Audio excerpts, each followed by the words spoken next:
चलो तो आज शुरू कर देते हैं एंटरप्राइज रिस्क मैनेजमेंट का। हम अपने पास में रिवीजन और एसपीएम में 4 चैप्टर हैं। और आपने एनालिसिस में क्लास में किया है कि जो हमारे पास चैप्टर नंबर 2 है उससे भी 2 क्वेश्चन आते हैं, और चैप्टर नंबर 4 से भी कितने क्वेश्चन आते हैं? 2।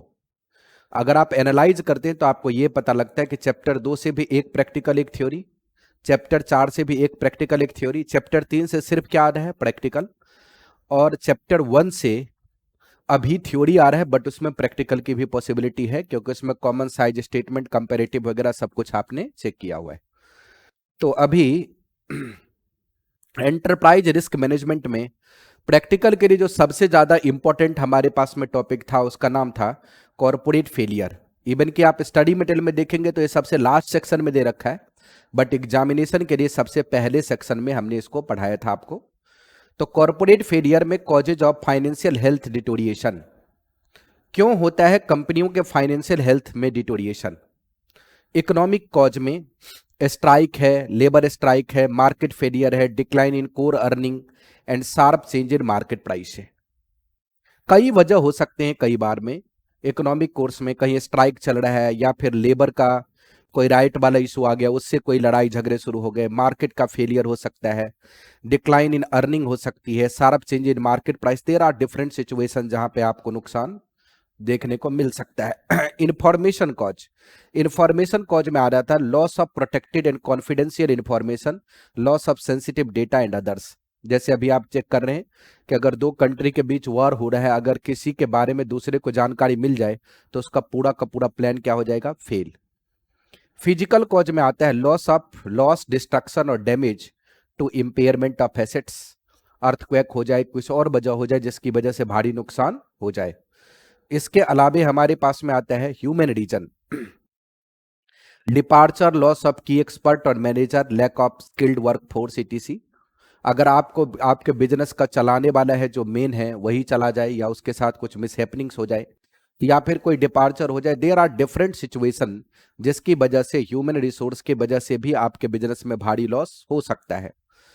रेपुटेशन, डेफर्मेशन, स्प्रेडिंग फॉल्स और alarming news, damaging good name of the business लोगो। यानी अगर आपके बिजनेस के ब्रांड के अगेंस्ट कुछ भी चल रहा है तो भी आपके बिजनेस को भारी नुकसान हो सकता है। क्रिमिनल कॉजेज जैसे टेररिज्म और वायलेंस एट वर्क प्लेस हो जाए, उसकी वजह से नुकसान हो सकता है। नेचुरल डिसास्टर, इसके अलावा नेचुरल डिसास्टर भी है जैसे अर्थक्वेक है, फायर है, फ्लड है, volcano etc। Corporate district prediction के लिए हमारे पास 2 बड़े मॉडल्स तैयार हुए। एक हुआ ऑल्टमैन का जेड स्कोर मॉडल। टेक्निकली ये सब फ्रॉड को डिटेक्ट करने वाले मॉडल हैं और सिकनेस को डिटेक्ट करने वाले मॉडल हैं, अल्टमैन जेड स्कोर मॉडल, और दूसरा है बेंजामिन एम स्कोर। तो ऑल्टमैन जेड स्कोर ने, इनका पूरा नाम था एडवर्ड अल्टमैन, सजेस्टेड कि कॉर्पोरेट डिस्ट्रेस का जो प्रेडिक्शन है मॉडल, उन्होंने रिसर्च किया 22 इंपॉर्टेंट रेशियो पे, उन्होंने बहुत लंबे समय तक काम किया।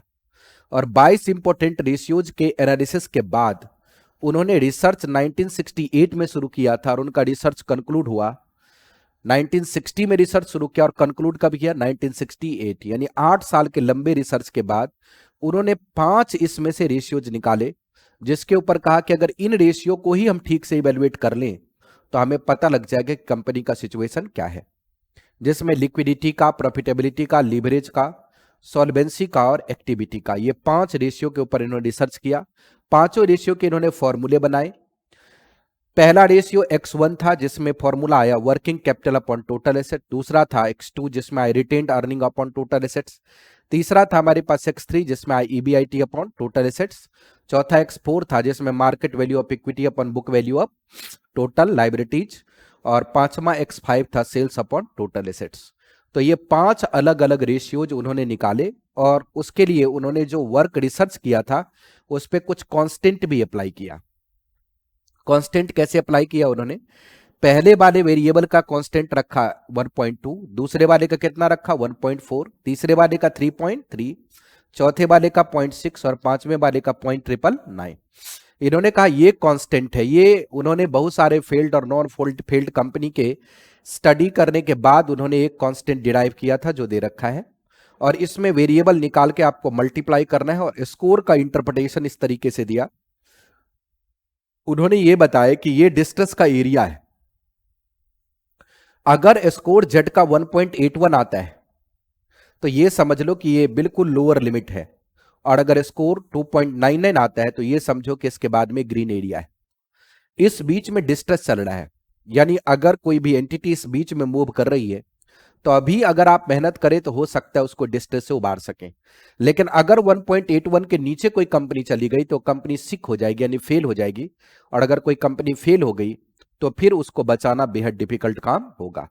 ये था अल्टमैन का अपना स्कोर का फॉर्मुलेशन। और एग्जामिनेशन की अगर बात करें तो इससे बहुत क्वेश्चन आता है, इसके ऊपर हमने क्वेश्चन भी किया था। जैसे सबसे पहला क्वेश्चन अगर आप देखेंगे, क्वेश्चन नंबर 10,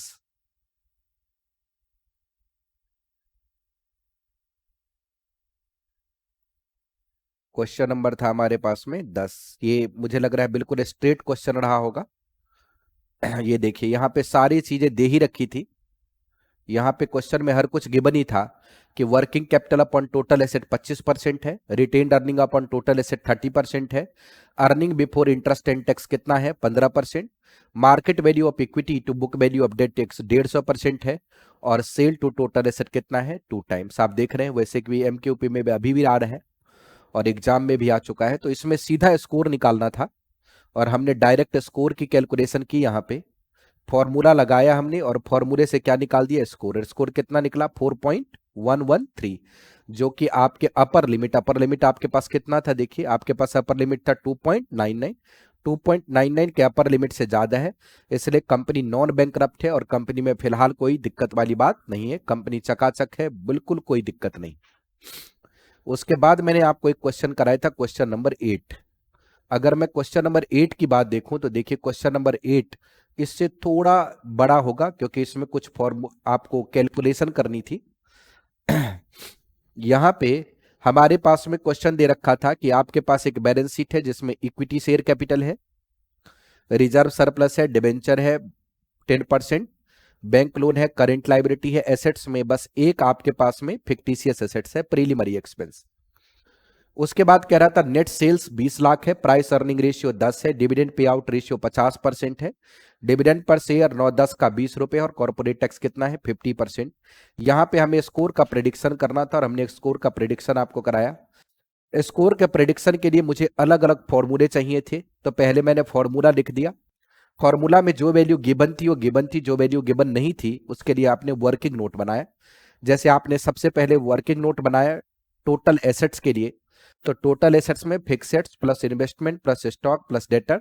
इसमें सिर्फ अगर हमने छोड़ा है कुछ तो देखिए हमने छोड़ा क्या है, इसमें हमने छोड़ा है अगर कुछ भी तो क्या छोड़ा है, प्रीलिमिनरी एक्सपेंस, क्योंकि एसेट्स होता ही नहीं। आप चाहते तो ज्यादा 14,25,000 माइनस 25,000 भी कर देते, तब भी कोई दिक्कत की बात नहीं थी। तो ये हमारे पास एसेट्स का टोटल कितना आ गया 14 लाख। उसके बाद हमारे पास आ गया था working capital. Working capital current assets minus current liability, तो stock plus debtor minus current liability कर दिया, ये कितना आ गया माइनस 1 लाख। यस और नो। उसके बाद हमारे पास आ गया था रिटेन्ड अर्निंग। रिटेन्ड अर्निंग में हमने क्या किया, रिजर्व सरप्लस में से पी घटा दीजिए, क्योंकि पी एक तरीके का फिक्टिशियस ही है, तो पी घटा दिया, कितना आ गया हमारे पास में 2 लाख। फिर हमने ईबीआईटी की कैलकुलेशन की। ईबीआईटी के लिए हमें चाहिए था पहले ईबीआईटी, जो क्वेश्चन में गिवन ही नहीं था, तो क्वेश्चन में डिविडेंड पे आउट रेशियो दे रखा था। डिविडेंड पे आउट रेशियो का फॉर्मूला होता है dividend per share divided by earning per share. ये हमारे पास फॉर्मूला दे रखा था, इस फॉर्मूले से हमने ईपीएस निकाल लिया 40। जब हमारे पास ईपीएस निकल गया तो हमने उसे नंबर ऑफ शेयर से मल्टीप्लाई कर दिया, तो निकल गया अर्निंग फॉर इक्विटी। फिर टैक्सेज इससे माइनस हुआ होगा, उतना जोड़ दिया, तो ये आपके पास क्या आ गया, प्रॉफिट बिफोर टैक्स। और फिर इंटरेस्ट आपने जोड़ दिया तो ईबीआईटी का कंप्यूटेशन हो गया। मतलब यहां पे थोड़ा डेरिवेशन बढ़ा दिया है। मार्केट वैल्यू, इसके बाद आ गया market value of equity share. Market value निकालने का फॉर्मूला है आपके पास P ratio into EPS. P ratio और ईपीएस दोनों आगे, हमने 400 मार्केट वैल्यू निकाल दी और नंबर ऑफ शेयर से मार्केट वैल्यू को मल्टीप्लाई कर दिया, तो आपको market value of share capital मिल गया। Book value of total liability में, क्योंकि मैंने आपको बताया था वैसे डेट का मतलब होता है सिर्फ लॉन्ग टर्म डेट, बट इस चैप्टर ने यानी ऑल्टमैन ने कवर किया है कि सारी लाइबिलिटी शामिल करते हैं, चाहे करंट हो या नॉन करंट। तो हमने सारी लाइबिलिटी जोड़ दी, हमारी सारी लाइबिलिटी कितनी आ गई 8 लाख। और इस सब को जोड़ने के बाद हमने यहाँ पे रेशियो निकाल दिया, और रेशियो का जो हमारे पास में स्कोर आया और 3.6302 आया, जो कि 2.99 से ज्यादा है, इसलिए कंपनी फेल नहीं है। बात समझ में आई? तो ये दो क्वेश्चन करने के बाद मैंने आपको समझाना शुरू किया था बेंजामिन का एम स्कोर मॉडल। अब ये देखिए, अच्छा एक और भी था पॉइंट इसमें, revised Z score model. Revised Z score model कब आया? 1983 में। यहां पे मैंने एक बात भी आपको लिखवाई थी कि अगर क्वेश्चन में ना लिखा हो कि डिस्क्रिमिनेंट फंक्शन, क्योंकि जो रिवाइज्ड जेड स्कोर मॉडल है उसका नाम टेक्निकली क्या चलता है? Ultimate multi discriminant function. अगर ये ना लिखा हो तो आप 1968 मॉडल ही लगाएं, क्योंकि ज्यादातर कंपनियां आज भी कौन सा मॉडल यूज कर रही है? 1968। ऑब्जर्वेशन अभी भी 5 वेरिएबल्स पे है। हाउएवर आउटकम ऑफ कांस्टेंट को चेंज किया, कांस्टेंट के फॉर्मूले को चेंज कर दिया, कांस्टेंट जो वहां यूज किया था उसमें चेंज ले आए, तो कांस्टेंट रिवाइज वाला ये हो गया। और X4 का जो फॉर्मूला था उसको उन्होंने बुक वैल्यू ऑफ इक्विटी से book value of total liability कर दिया, क्योंकि कुछ लोगों का ये मानना था कि जब मार्केट वैल्यू से आप बुक वैल्यू को डिवाइड करते हैं तो रेशियो का जो बेस है, न्यूमरेटर और डिनोमिनेटर का, अलग अलग हो जाता है। क्योंकि जब रेशियो आप बनाएंगे तो रेशियो में न्यूमरेटर और डिनोमिनेटर दोनों का बेस क्या होना चाहिए? सेम। चूंकि दोनों का बेस सेम होना चाहिए, इस वजह से उन्होंने बाद में बुक वैल्यू ऑफ इक्विटी कर दिया। बट वैसे कंपनियों ने ज्यादातर इसे प्रेफर नहीं किया, बट रिवाइज्ड मॉडल तो एक आ गया। बाकी सारे फॉर्मूले सेम है, कांस्टेंट चेंज हुआ और X4 वेरिएबल चेंज हो गया। मार्केट वैल्यू की जगह क्या यूज हो गया? Book value. और जो कैप थे वो कैपिंग भी बदली गई, लोअर कैप 1.23 पे रख दिया, अपर कैप कितना पे रख दिया? 2.9। और अगर मैंने आपको ये बताया क्वेश्चन में कुछ ना लिखा हो तो 1968 का ओरिजिनल फॉर्मूला ही अप्लाई करेंगे। अब इसके ऊपर एक क्वेश्चन था हमारे पास, जिस क्वेश्चन को मैंने आपको कराया, क्वेश्चन नंबर था 17। देखिए क्वेश्चन नंबर 17 भी आपने किया था। क्वेश्चन नंबर 17, ये क्वेश्चन दिख बड़ा रहा है क्योंकि ये करंट फॉर्मेट में बैलेंस शीट बना दिया, इसलिए बड़ी सी बैलेंस शीट दिख रही है, कुछ नहीं। कह रहा है मार्केट प्राइस आपको क्वेश्चन में गिवन है, अब शेयर कितना दे रखा है? 870। और ऑपरेटिंग प्रॉफिट कितना है? 21,640। और ऑपरेटिंग प्रॉफिट मार्जिन कितना है? 16.25%। क्वेश्चन में लिखा है using the above information Altman multi discriminant function, लिख दिया ना मल्टी डिस्क्रिमिनेंट फंक्शन, इसलिए आपको रिवाइज्ड वाला मॉडल अप्लाई करना पड़ेगा। मैं एक बात और भी बता रहा हूं, ये क्वेश्चन जब पहले आया था इनिशियली एग्जाम में तो इसमें लिखा था मल्टी डिस्क्रिमिनेंट और आंसर बना दिया था नॉर्मल मॉडल के हिसाब से। लेकिन बाद में जब इंस्टीट्यूट ने पूछा तो उनको पता लग गया कि हमने गलत कर दिया, तो जो बाद में 2022 में क्वेश्चन आया वहां पे जाके उन्होंने आंसर ठीक कर दिया।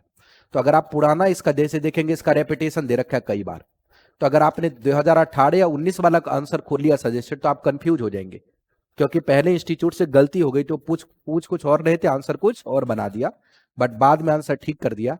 तो हमने आपको रिवाइज्ड मॉडल के हिसाब से आंसर बताया है। अब यहां पे अगर आप ध्यान देंगे तो कांस्टेंट तो बाद में लगेगा, पहले क्या यूज करना है आपको? फॉर्मूला। फॉर्मूला तो आपके पास में सब कुछ पता ही है, X1 X2 X3 X4, सिर्फ X4 में बुक वैल्यू यूज हो गया, बाकी सब जगह सेम फॉर्मूला है।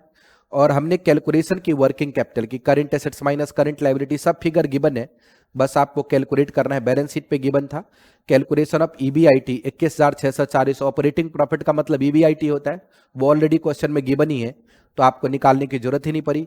Calculation of book value and total liability, यहाँ आपने बुक वैल्यू दे रखा है, यहां देखिए, यहां अगर आप ध्यान से देखेंगे तो बैलेंस शीट पे बुक वैल्यू गिवन है, ये देखिए बुक वैल्यू, ये हो गई बुक वैल्यू इक्विटी की, बोलिए, और ये बुक वैल्यू किसकी हो गई? लायबिलिटी की।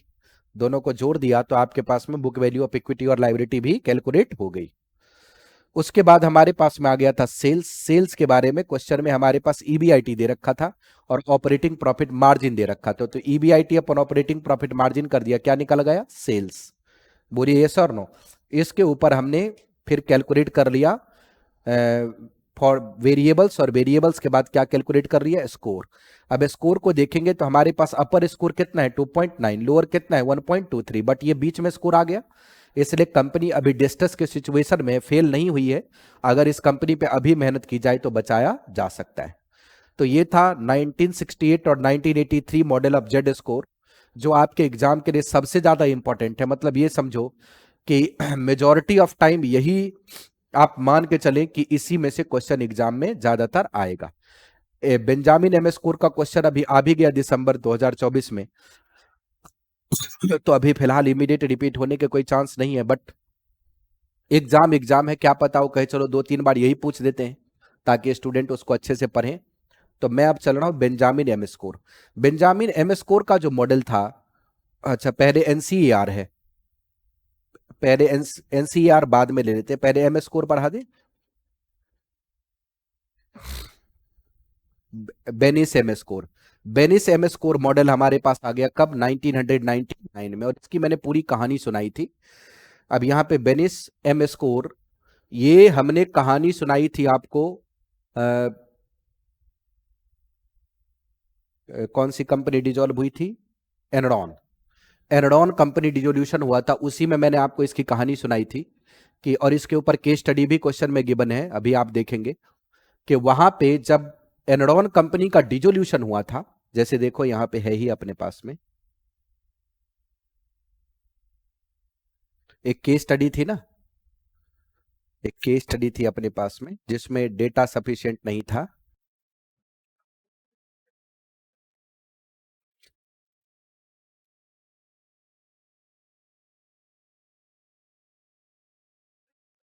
ये यही केस स्टडी थी, और ये केस स्टडी हमने जो लिया था यहाँ पे वो 96 से 99 2000 तक, और ये एनरॉन कॉरपोरेट का है, एनरॉन कॉरपोरेशन का। एनरॉन कॉरपोरेशन का डेटा था X1 से लेकर के X5 वेरिएबल और स्कोर तक का। और फिर हमने जो बेनिस एम स्कोर था, बेंजामिन एम स्कोर, कई जगह ये भी लिखा है, आपके स्टडी मेटेरियल ने बेनिस एम स्कोर लिखा है तो आप वही यूज करेंगे। और ये बेनिस एम स्कोर का कैलकुलेशन था नॉन मैनिपुलेटर और मैनिपुलेटर का।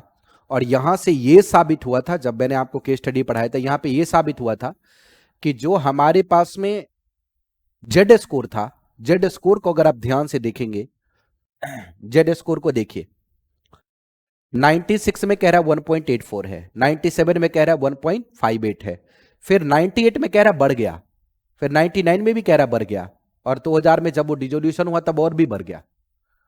मतलब जब हमने कॉर्पोरेट फेलियर का अल्टमैन जेड स्कोर का फॉर्मूला अप्लाई किया एनरॉन कंपनी के ऊपर, क्योंकि एनरॉन एक बहुत बड़ा क्राइसिस है जिसकी वजह से कितनी प्रॉब्लम हुई, उसकी वजह से स्टैंडर्ड्स बदल गए, आईएफआर स्टैंडर्ड्स बदल गए, सबकी कहानी मैंने आपको सुनाई थी।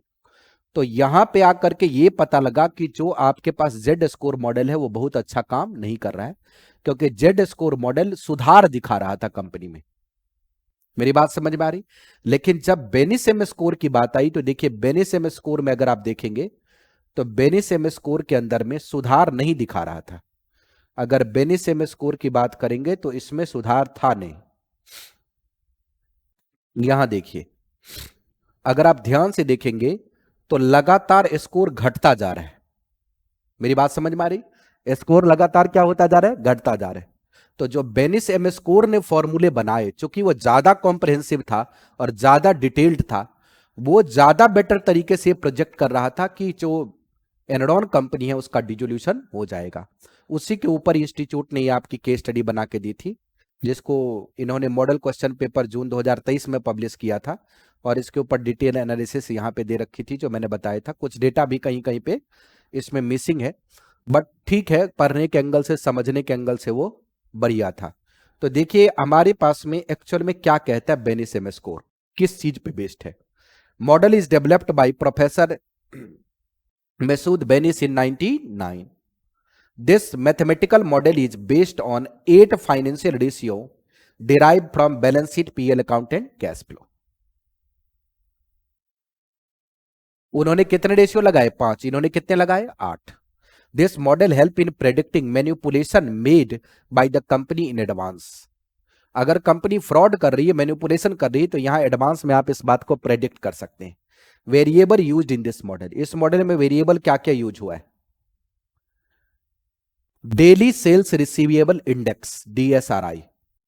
यहां पे account receivable divided by sales current year, account receivable divided by sales previous year, यही फॉर्मूला था। आप इसको ऐसे लिखना चाहें, ऐसे लिखना चाहें, आपकी मर्जी है। और इसका इंटरप्रिटेशन क्या था कि अगर, ये तो मैंने बता ही दिया, टी मीन्स करंट ईयर और T -1 means previous year. DSRI score अगर 1.031 और उसके बिलो इंडिकेट हो तो कोई मैनिपुलेशन नहीं है, और इसके अगर ऊपर चला जाए तो क्या है, मैनिपुलेशन। बात समझ में आई? फिर इन्होंने ग्रॉस मार्जिन इंडेक्स दिया, sales minus cost of goods sold divided by sales current year, और sales minus cost of goods sold divided by sales previous year. यहाँ पे स्कोर अगर 1.041 और उसके लोअर चला जाए तो मैनिपुलेशन नहीं है, और अगर इससे हायर चला जाए तो मैनिपुलेशन हो गया। ऐसे एसेट क्वालिफाइंग इंडेक्स के बारे में बात किया उन्होंने। तो टोटल एसेट्स में से प्रॉपर्टी प्लांट इक्विपमेंट को हटा दीजिए करंट ईयर का और फिर प्रीवियस ईयर का, और आप फिर कैलकुलेशन कीजिए रेशियोज। यहां पे इंटरप्रिटेशन दिया कि AQI अगर ग्रेटर देन 1 है, greater than 1 is an indicator that expenses or intangible asset has been capitalized। मतलब अगर ये एक से ज्यादा आ रहा है तो ये मान के चलो कि आप खर्चे और इंटेंजिबल एसेट को कैपिटलाइज कर रहे हो। अब इसका क्या मतलब है? खर्चे और इंटेंजिबल एसेट के कैपिटलाइजेशन का मतलब है कि जो एसेट नहीं है आप उसको एज एन एसेट दिखा रहे हैं। प्रैक्टिस में इंटेंजिबल एसेट दिखाने पे बहुत बवाल खड़ा हो जाता है, क्योंकि इंटेंजिबल एसेट बोलने में अच्छा लगता है लेकिन प्रैक्टिकली उसको वेरीफाई करना बेहद डिफिकल्ट है। इसलिए प्रैक्टिस में आप इंटेंजिबल एसेट्स को शो करें बैलेंस शीट में, वो बहुत ही झंझट का काम है। मेरी बात समझ में आ रही? और एक्सपेंसेस का कैपिटलाइजेशन तो कर ही नहीं सकते, लेकिन अगर ऐसा हो रहा है तो ये माना जाएगा कि आप उन चीजों को कैपिटलाइज कर रहे हैं जो अदरवाइज कहां जाना चाहिए, पीएल में, जो इंडिकेटर है कि आप फ्रॉड करने वाले हैं। सेल ग्रोथ इंडेक्स, सेल्स और रेवेन्यू करंट ईयर, सेल्स और रेवेन्यू प्रीवियस ईयर। इंटरप्रिटेशन है 1.134 और बिलो इंडिकेट नो मैनिपुलेशन। 1.607 और अबव इंडिकेट्स मैनिपुलेशन। अगर हमारे पास में डेप्रीशिएशन इंडेक्स है तो वो आप करंट ईयर और प्रीवियस ईयर का करेंगे, और फिर इंटरप्रिटेशन लिया था कि अगर स्कोर 1.001 और लो है तो कोई मैनिपुलेशन नहीं, और अगर 1.077 से ज्यादा है तो मैनिपुलेशन है। सेल्स जनरल और एडमिन इंडेक्स भी आपने कैलकुलेट किया था, और फॉर्मूला सब में वही है करंट ईयर और प्रीवियस ईयर का। अगर ये 1.001 और बिलो है इसका मतलब है कोई मैनिपुलेशन नहीं है। फिर हमने लीवरेज इंडेक्स की बात की थी, total liability divided by total assets. अगर रेशियो 1 है, रेशियो एक्सीडिंग 1 है, इंडिकेट्स की लीवरेजिंग ज्यादा हो गई है। फिर total accrual to total assets, working capital minus depreciation upon total assets. और फाइनल जो हमारे पास स्कोर आया था उसके अंदर कांस्टेंट माइनस में यूज किया था कितना, 4.84। और ये सारे आपके पास में फिक्स्ड कांस्टेंट थे जो आपको याद रखना था। और ये थोड़ा टेक्निकल काम है क्योंकि आपको एग्जाम के दिन इसे याद करके जाना पड़ेगा। वैसे जो क्वेश्चन अभी पूछा था एग्जामिनेशन में उसमें तो दे दिया था सारा सब कुछ, बट फिर भी ये चीज आपको कभी हो सकता है कि खुद ही याद रखना पड़े, एग्जाम में इसकी जरूरत पड़ जाए। उसके बाद इन्होंने फाइनल इंटरप्रिटेशन क्या दिया कि कट ऑफ पॉइंट इन्होंने बताया -2.22 को। अगर इससे पीछे यानी स्कोर नेगेटिव है तो मैनिपुलेशन के चांसेस नहीं है, और अगर स्कोर उसके ऊपर जा रहा है तो मैनिपुलेशन के हाई चांसेस हैं। और इसके ऊपर जो एग्जाम में क्वेश्चन आया था मैंने वो भी करवाया था आपको, लास्ट ही रहा होगा शायद, सबसे लेटेस्ट ही आया था ना, 26। अब यहां पे दे रखा था कि Ferry Table company has applied for a loan in Maharashtra credit bank. Shri Arun, इसने क्या किया था, एक क्रेडिट एनालिस्ट हैं और ये मैनिपुलेशन नॉन मैनिपुलेशन जानना चाहते हैं, तो उन्होंने स्कोर निकलवाए और स्कोर ऑलरेडी यहाँ पे सब कुछ गिवन था, गिवन था स्कोर, बोलिए। और आपके पास कह रहा है calculate Beneish score, Beneish M score for the company advise Shri क्या नाम है, Pilgunkar, whether the company is susceptible to earning manipulation. क्या अर्निंग मैनिपुलेशन कंपनी में हो रही या नहीं, इसके ऊपर आपको कैलकुलेट करना था। तो आपके पास में स्कोर ऑलरेडी क्वेश्चन में गिवन था, ये लगा दिया। और ये जो कोएफिशिएंट मतलब कांस्टेंट है वो ऑलरेडी आपको याद रखना पड़ेगा, उससे आपने स्कोर निकाल लिया और फाइनल स्कोर आपका कितना निकल के आया, -2.429, जो -2.22 से कम है। इसका मतलब कंपनी में मैनिपुलेशन नहीं है, यानी मैनिपुलेशन अर्निंग की नहीं हो रही है।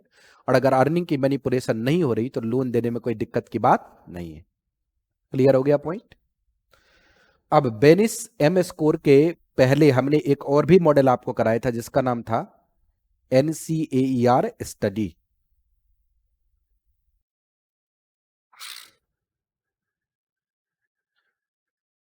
NCAER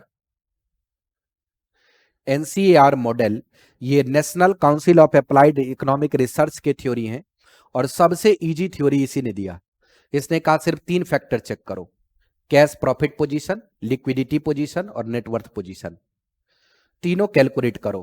प्रॉफिटेबिलिटी का मतलब net profit, depreciation, non cash item जोड़ के चेक कर लो। लिक्विडिटी का मतलब वर्किंग कैपिटल का पोजीशन चेक कर लो। और सॉल्वेंसी का मतलब capital reserve surplus minus fictitious check कर लो। अगर तीनों ही पॉजिटिव हैं तो कंपनी चकाचक है। क्लियर? अगर तीनों ही नेगेटिव है तो कंपनी खत्म हो गई, फुल्ली सिक, बीमार है, अब कैंसर हो गया, इसको बचाना मुश्किल है। अगर एक एलिमेंट नेगेटिव है तो ये सिकनेस के टुवर्ड्स मूव कर रही है। अगर 2 एलिमेंट नेगेटिव है तो सिकनेस में है, आप चाहें तो अभी बीमारी का इलाज कर सकते हैं। तो सबसे सिंपल मॉडल इन्हीं का था और एग्जाम में तो खैर इसके ऊपर भी क्वेश्चन आया। क्वेश्चन नंबर 24 था जिसकी चर्चा हमने की भी थी और ये बहुत ही सिंपल है। क्वेश्चन नंबर 24, इन्होंने बैलेंस शीट इतनी बड़ी बना दी है, डेप्रीशिएशन दे दिया, प्रीलिमिनरी एक्सपेंस और net loss during the year. तो आपके पास में नेट लॉस में डेप्रीशिएशन और प्रीलिमिनरी एक्सपेंस जोड़ देंगे आप तो आपके पास में प्रॉफिट पोजीशन पता लग जाएगा। हमने तीनों जोड़ दिया तो ये भी अभी भी माइनस है। नेट वर्किंग कैपिटल में आप क्या करेंगे, current assets minus current liability कर देंगे। बोलिए, current assets minus current liability कर दिया आपने तो current minus current assets minus ये भी नेगेटिव हो गया। फिर नेटवर्थ में आपने शेयर कैपिटल में से फिक्टिशियस माइनस कर दिया, ये भी क्या हो गया, नेगेटिव। मतलब शेयर कैपिटल और रिजर्व सरप्लस माइनस है, दोनों कर दिया तो क्या हो गया, नेगेटिव। मतलब एक कंपनी पूरा बीमार हो चुकी है, इस कंपनी का बचना मुश्किल है। बात समझ में आई? उसके बाद हमारे पास में आया था जेड स्कोर मॉडल का फिर एक और क्वेश्चन था। क्वेश्चन नंबर कौन सा था, 22। इसमें भी कुछ था नहीं ऐसे, तो ये क्वेश्चन भी मैंने आपको करा ही दिया था। क्वेश्चन नंबर 22 ये भी जेड स्कोर का था, थोड़ा सा इसमें कैलकुलेशन करना था और थोड़े फिगर्स गिवन थे। तो यहां भी जब आपने स्कोर निकाला तो स्कोर यहां पे 2.3598 आ गया था, जो 2.99 से कम था। इसका मतलब कंपनी डिस्ट्रेस के अंदर चली गई है और कंपनी को अब आप ठीक करने का काम कर सकते हैं। तो ये 3 जो आपके पास में मेनली प्रैक्टिकल मॉडल था, ये बहुत ही ज्यादा इंपॉर्टेंट है क्योंकि एग्जाम के अंदर अगर आप मान के चलिए तो इससे आपको सबसे ज्यादा क्वेश्चन देखने को मिलता है। इसके बाद हमारे पास आ गया था बेसल थ्योरी। बेसल थ्योरी का गाइडलाइंस मैंने आपको दिया था। ये बेसल एक जगह है वहां पे स्विट्जरलैंड में, वहां पे हुआ था बेसल्स के जो मीटिंग है वो, और बेसल कमेटी के मीटिंग में 3 तरीके के बेसल अभी तक फॉर्मुलेट हुए हैं। ये भी कभी कभी एग्जाम में क्वेश्चन आता है, कभी थ्योरी कभी कैलकुलेशन भी। बेसल 1, बेसल 2 और बेसल 3। बेसल 1 का फॉर्मुलेशन हुआ 1988 में, एमेंड हुआ 1996 में। बेसल 2 का फॉर्मुलेशन हुआ 2006 में और इसका इंडिया में इंप्लीमेंटेशन कब हुआ, 2008 में। और बेसल 3 बनना शुरू हुआ 2012 में और फुल एप्लीकेबिलिटी कब हुई, 2018 में। तो मैंने आपको बेसल 1 और बेसल 2 के कंपैरिजन बनाए थे क्योंकि एग्जाम में भी आता है। और बेसल 1 और बेसल 2 में बहुत ज्यादा चेंजेस नहीं किए गए थे, थोड़े बहुत चेंजेस थे। जैसे capital adequacy ratio based on risk weighted assets, capital adequacy ratio based on risk weighted asset, दोनों में रिस्क वेटेड है। Evaluation of risk is on benchmark basis, that is no risk analysis. यहां पे risk perspective analysis की जाती है, मतलब यहां से बेसल 2 में रिस्क इवैल्यूएशन स्टार्ट हो गया। ऑल एसेट्स अब कंपनी 100% रिस्क है except some exposure. Risk weight of the asset depends upon its credit quality. मतलब यहां पे तो एक ही बार कह दिया सबका 100 मान लेना, कुछ को छोड़ के। यहां पे क्रेडिट क्वालिटी पे रिस्क निकल के आ गया। Capital adequacy ratio, capital divided risk weighted assets into 100, capital divided risk weighted assets into 100। ये कह रहा है कम से कम कितना होना चाहिए, 8%। ये कह रहा है शुड बी इक्वल टू और लेस देन कितना हो, 8%, less than 8% for the efficient bank. अब यहां पे इंप्लीकेशन क्या हुआ देखिए, each bank shall maintain 8%, bank with the efficient management has no benefit. मतलब यहां पे 8% आपको करना ही करना है। बैंक बढ़िया मैनेज कर रहे, नहीं मैनेज कर रहे, उसका कोई क्रेडिट आपको नहीं मिलेगा। Bank with efficient management can maintain less than 8% capital adequacy ratio. दूसरे में रिवाइज कर दिया कि अगर मैनेजमेंट बढ़िया है तो 8% से कम भी चलेगा। Low rate exposure is discounted by high rate exposure. चूंकि आपने सबका वेट डाल दिया 100, तो जिसमें कम रिस्क है वो भी 100, जिसमें ज्यादा है वो भी 100। यहाँ पे better quality asset required lower capital. जैसे अगर आरबीआई में कोई पैसा जमा करना है तो क्यों लगाना रिस्क उसके ऊपर, अगर गोल्ड बॉन्ड में जमा किया तो क्यों लगाना रिस्क उसके ऊपर ज्यादा। मेरी बात समझ में आई। और रियल एस्टेट पे किया है तो उसमें बहुत ज्यादा रिस्क है। तो ये अलग अलग तरीके के हमारे पास में कंपैरिजन के बेस हैं। No provision for economic pricing by the bank, bank के इकोनॉमिक प्राइसिंग के लिए कोई प्रोविजन नहीं है। Risk pricing can be done by the bank based on credit risk perception. Provision exist for economic pricing by bank, provision exist करता है किसके लिए, इकोनॉमिक प्राइसिंग बाय बैंक के लिए। बेसल 3, अब अगर बेसल 3 की बात करें तो RBI released guidelines in 2012, implementing start from 2013 और कंप्लीटेड कब हुआ, 31 मार्च 2018 को। बेसल 3 बेस्ड है किसके ऊपर, high and better equity capital के ऊपर, बेटर रिस्क कवरेज के ऊपर, बोलिए। उसके बाद में introduction of leverage ratio, measure to promote the built up capital from period of stress, और introduction of new liquidity standards. Key of Basel 3 क्या है, common equity that is paid up equity share capital in free reserve. Common equity को आप tyre 1 capital कहते हैं, और tyre 1 capital का मैंने यहां पे बता दिया था कि 78.57% and tier 1 capital shall be at least 77.57% of the total capital. दो लिक्विडिटी स्टैंडर्ड प्रपोज किए गए, लिक्विडिटी कवरेज रेशियो के लिए और नेट स्टेबल फंडिंग रेशियो के लिए। तो ये आपके पास में रेशियो प्रपोज किया गया, कैपिटल एडुकेसी रेशियो कितना रखा गया, 7%। मतलब अगर आप ध्यान दें तो बेसल 1, बेसल 2, बेसल 3 में सबसे कम कैपिटल एडुकेसी रेशियो यहीं रखा गया है। टायर 1 कैपिटल का मैंने आपको फॉर्मूला बताया था, कैसे आप निकालते हैं टायर 1 कैपिटल, कैसे निकालते हैं टायर 2 कैपिटल, इसका फॉर्मूला बताया था।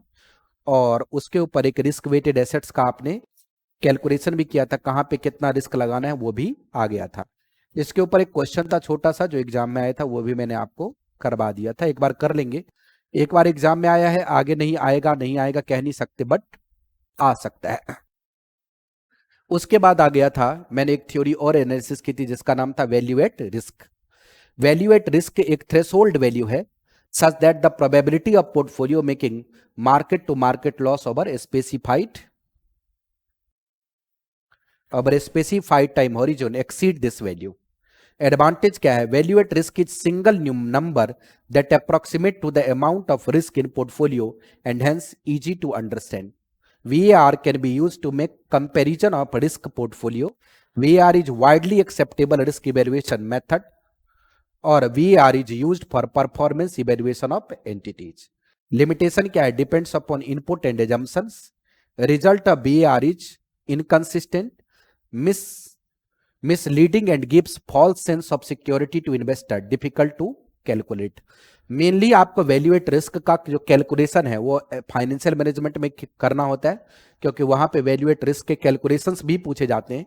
बट यहां पे सिंपली वैल्यूएट रिस्क की थ्योरी दे रखी है। मैंने आपको सिंपली बैकग्राउंड में क्या बताया था ये तो याद करना है, जो आपको एग्जाम में रट के लिखना है, थ्योरी क्वेश्चन आएगा तो आता है, मतलब थ्योरी क्वेश्चन।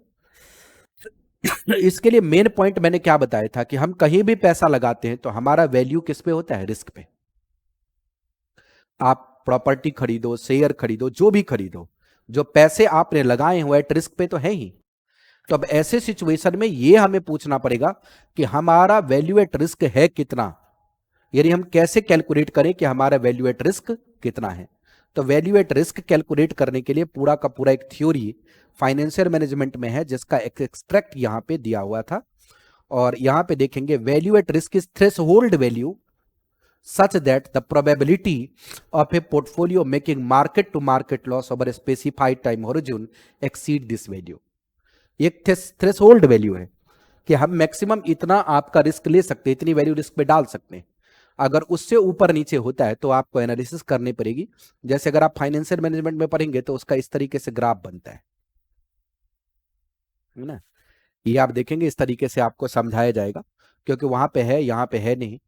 तो यहां पे सिर्फ आपको थ्योरी वैल्यू टेस्ट रिस्क का ध्यान रखना है, क्योंकि एग्जाम में ये आता है। उसके बाद हमने एनालिसिस की थी टाइप्स ऑफ रिस्क की। रिस्क में हमारे पास दो तरीके के रिस्क थे, एक था सिस्टमेटिक रिस्क और दूसरा अनसिस्टमेटिक रिस्क। सिस्टमेटिक रिस्क क्या है, due to macro economic factor, और जो अनसिस्टमेटिक रिस्क है वो अनफॉर्सिन सिचुएशन है। जैसे अगर इंटरेस्ट रिस्क रेट रिस्क की बात करें, कभी भी रेपो घटता बढ़ता रहता है, जैसे अभी फिर आ रहा है कि जून में फिर रेपो कटने वाला है, 0.5% अभी तक कट चुका है और 0.25% फिर कह रहे जून में कटने के चांसेज हैं। कभी बढ़ जाता है, कभी रेपो घट जाता है, हमारे कंट्रोल में नहीं है। उसके बाद होता है मार्केट रिस्क, फिर प्राइस रिस्क है, फॉरेन एक्सचेंज रिस्क है, पोटेंशियल रिस्क है। तो ये हमारे पास में पॉलिटिकल रिस्क है। हमारे पास बहुत सारे अलग अलग तरीके के रिस्क हैं जो एंटिटी के कंट्रोल में नहीं। आप अगर सिंपली बात करो, सिस्टमेटिक रिस्क का मतलब क्या है? जो हमारे कंट्रोल में नहीं है। अनसिस्टमेटिक रिस्क का मतलब होता है अनफॉर्सिन फ्यूचर, जैसे लिक्विडिटी का रिस्क हो गया, क्रेडिट रिस्क हो गया और ऑपरेशनल रिस्क हो गया। ये रिस्क आप मैनेज कर सकते हैं, इसके लिए हेज के हमारे पास प्रिंसिपल्स अवेलेबल होते हैं। रिस्क मैनेजमेंट प्रोसेस में मैंने बोला था कि सिर्फ रीड करना है और थ्योरी क्वेश्चन आपको पढ़ लेना है। एक्सप्लेनेशन मैंने आपको पूरा समझाया था। अगर मैं अब स्कैनर की बात करूं तो मेनली जो स्कैनर मैं आपको दिखा रहा हूं वो सिलेबस 2022 का वैसे है तो पूरा ही बना हुआ। जैसे what is the essence of enterprise risk management, what is the actual need of implementing enterprise risk management, एक थ्योरी है, आपको सिर्फ रीडिंग लगा लेनी है। कई बार एग्जाम में आ चुका है ये। उसके बाद तो फिर क्वेश्चन ही आ गया जो आपने कर ही लिया था। उसके बाद में फिर आ गया what is risk mapping, briefly explain state of benefit of risk mapping. तो ये सारे थ्योरीज आपको पढ़ने थे। फिर प्रैक्टिकल क्वेश्चन ये लगातार ऐसे ही आ रहा है। Distinguish between risk violation, risk diversification, interest rate risk and market risk. उसके बाद आ गया था एक्सप्लेन आरबीआई गाइडलाइंस, ये आप पढ़ ही चुके हैं बेसल 3 के ऊपर। फिर डिफाइन किया था कितने टाइप के रिस्क हैं, ये भी आप पढ़ ही चुके हैं। फिर किया था what do you understand by corporate distress, ये भी आप पढ़ ही चुके हैं। कॉर्पोरेट डिस्ट्रेस बेसल 1 और बेसल 2 का कंपैरिजन आप पढ़ ही चुके हैं।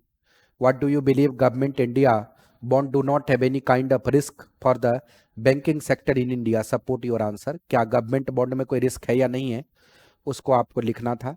17 नंबर क्वेश्चन फिर प्रैक्टिकल ही था। फिर कह रहा था difference between systematic unsystematic risk, आप जानते ही हैं। Commercial bank in India required to investment in government bond required for the statutory liquidity ratio, do you believe that government bond of India do not have any kind of risk, वही पुराना वाला question है।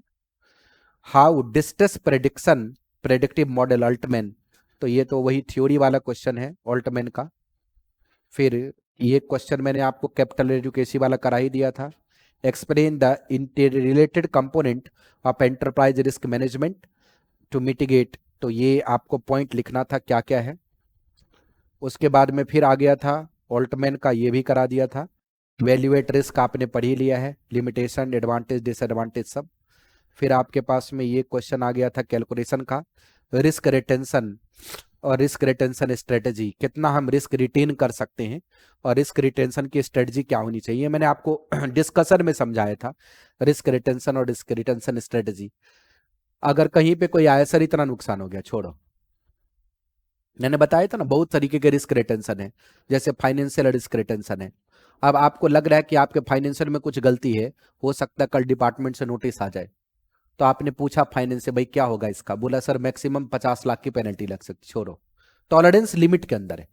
This is technically called risk retention. Risk है but हम retain कर रहे हैं, मतलब हम उसी रिस्क को मैप और मैनेज करते हैं जो रिस्क हमारे टॉलरेंस लिमिट के बाहर है। तो मैंने इसके ऊपर बहुत लंबी चौड़ी कहानी सुनाई थी, अगर आपको याद हो, कि रिस्क रिटेंशन हम कहां कहां रिस्क रिटेन करते हैं। आप अगर रोड पे भी चलेंगे तो रिस्क तो रहेगा, लेकिन क्या आप रोड पे चलना बंद कर दें? ये हमारे टॉलरेंस लिमिट के अंदर है। हम स्कूटी पे चलते हैं, हमारे पास में रिस्क है, बट क्या हम स्कूटी पे चलना बंद कर दें? नहीं, टॉलरेंस लिमिट के अंदर है। अब जैसे जो आपका सर है उसके ऊपर आप लगा लेते हैं हेलमेट, बट बाकी बॉडी पार्ट वैसे खुले रहते हैं। तो कुछ चीजें जो हमारे जहां पे रिस्क है, जहां मैनेज करना है वहां मैनेज करते हैं। सर को बचाना है तो हेलमेट लगा लेते हैं, बट बाकी में हम ऐसे फ्री रहते हैं, चलते रहते हैं। तो ये देखना पड़ेगा कि रिस्क तो हर जगह है, कितना हम रिटेंशन कर सकते हैं और कितना रिटेंशन नहीं कर सकते। तो एक बार रीडिंग लगा लेने तो आंसर लिखने में आसानी होगी। तो मोर और लेस, अगर आप इस क्वेश्चन को देखें, इस चैप्टर को, तो मोर और लेस ये चैप्टर सिर्फ 4 चीजों पे बेस्ड है। ध्यान दीजिए, नंबर 1 सबसे ज्यादा, अगर मैं कहूं चैप्टर में एग्जाम पॉइंट ऑफ व्यू से 50% तो ऑल्टमैन का मॉडल है। उसके बाद 25% में आप मान के चलो कौन सा हो गया हमारे पास में, एनसीआर स्टडी और बेनिस एम स्कोर। थ्योरी प्रैक्टिकल सब लगा के 75% तो ये निकल गया। उसके बाद अगर आप बैंकिंग वाले पॉइंट जोड़ दो तो 15% ये निकल गया। उसके बाद वैल्यू एट रिस्क और रिस्क रिटेंशन और मैपिंग, ये मेन है। तो इसी हिसाब से मैंने आपको पूरा चैप्टर कराया था, और बाकी जो थ्योरी थी उसकी सिर्फ क्या हुई थी, डिस्कशन। आप एक बार एग्जाम के स्कैनर को जरूर कर लेंगे, अच्छे से लिख के करना। मैंने पहले ही बताया कि जो ये रिवीजन होता है वो सिर्फ फ्लिप करने के लिए होता है। आप एग्जाम में बेटर तभी कर सकते हैं जब आप क्वेश्चन का आंसर बढ़िया से लिखेंगे। बात समझ में आई?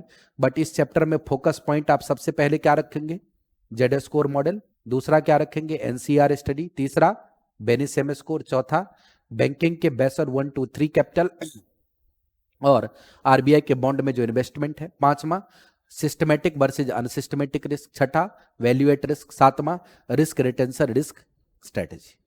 बात समझ में आई? एग्जाम अगर पिछले आप देखेंगे 2017 से लेकर के अभी तक के सारे क्वेश्चन इसमें लगे हैं, इंक्लूडिंग एमक्यूपी वगैरह सब, तो एग्जाम की जो परिधि है वो इधर ही आसपास में मूव कर रही।